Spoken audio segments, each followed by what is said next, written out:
The Washington Nationals failed to take that next step into playoff contention in 2025.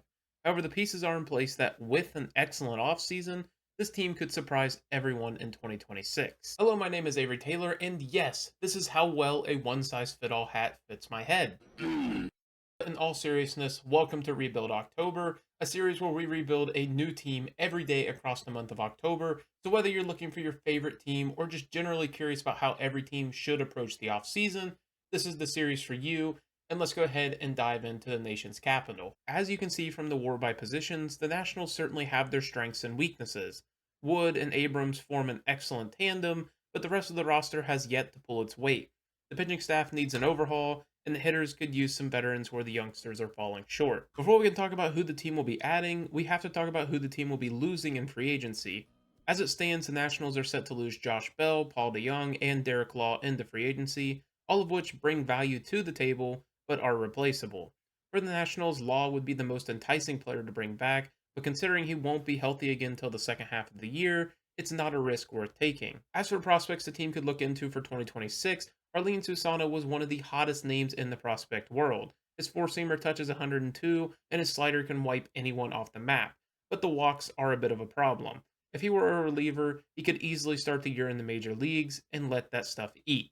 But considering the Nationals are building him as a starter, he'll start the year in the minor leagues. Looking outside the top 100, there are a number of names the Nationals could see throughout the season. Jake Bennett, Christian Franklin, and Andre Lara will all have their time in the limelight, but the prospect we'll be focusing on is Yohandy Morales. Morales is ranked as the 19th ranked prospect in the national system. The corner infielder has his struggles with strikeouts, but brings some excellent pop and crushes left-handed pitching, which will earn him a platoon spot on the roster. Returning position players to the roster will be Riley Adams at catcher, Luis Garcia at second, Brady House back at third despite his struggles, Dylan Cruz in center, Dalen Lyle in right, Nazim Nunez as an additional infielder, Jacob Young as a fourth outfielder, and Drew Malas as a catcher. Robert Hassel and Keibert Ruiz are probably the biggest names not to be on the opening day roster. Both are a victim of underperformance, with other players bringing more to the major league roster. Admittedly, Ruiz will probably get forced into the roster just because of his contract, but in this scenario, his lackluster performance will leave him just short. Before we can talk about the money the Nationals will spend on free agency, let's talk about the money I'll be spending on my wife for Christmas. For every subscriber I gain across the month of October, I'll be adding 50 cents to Kylie's Christmas budget. We'll be starting at $150 and go from there. So every subscriber counts. Thank you so much in advance, and let's get back to DC. With a need at first base versus righties and at DH, the Nationals return to free agency. At first base, the Nationals will grab Donovan Solano. Solano has some very extreme reverse splits, with an OPS close to 900 versus righties. The right-handed bat will also keep the lineup from getting too left-hand dominant. And then at DH, we'll have the Nationals grabbing Randall Grichuk. Grichuk is a left-handed pitching masher, and if he can continue to prove he doesn't hit right-handed pitching all that well, then we could definitely platoon with Young and shift Wood or Lyle to DH for better defense in the outfield. For the rotation, they'll get some reinforcements back from injury in the form of Josiah Gray, who alongside Mackenzie Gore should form a solid duo at the top of the rotation.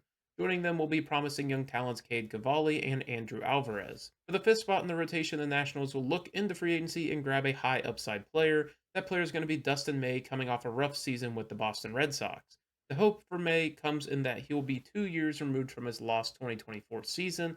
For pitchers, sometimes it takes a full season to get their feel back. With the Nationals, he would essentially get his chance to show he still has some juice. As for the bullpen, it needs a fairly large overhaul. Farrar, Henry, Bector, and Poulin will remain in the pen from the previous season, with Brad Lord moving down from the rotation to the bullpen. The remaining three additions will have to come from free agency, the first of which comes in the form of Jordan Romano. You might be asking yourself, how does a reliever with an 8 ERA fix anything? That's an excellent question, but Romano isn't as bad as the ERA would indicate. He still strikes out a fair amount of batters, he just isn't getting the same results on balls put in play. He's giving up an unprecedented amount of homers and hits, and if those self-correct, this could be an excellent buy low situation on the right-hander. The second addition to the pen is Rafael Montero, who's a bit more stable than Romano. He's consistently around a mid-4 ERA, and with any improvement in the walk category, could be really solid. He gets contact onto the ground and gets a fair amount of strikeouts, so this is a really good reliever in the making. And the final addition to the bullpen and the roster is Ryan Yarborough.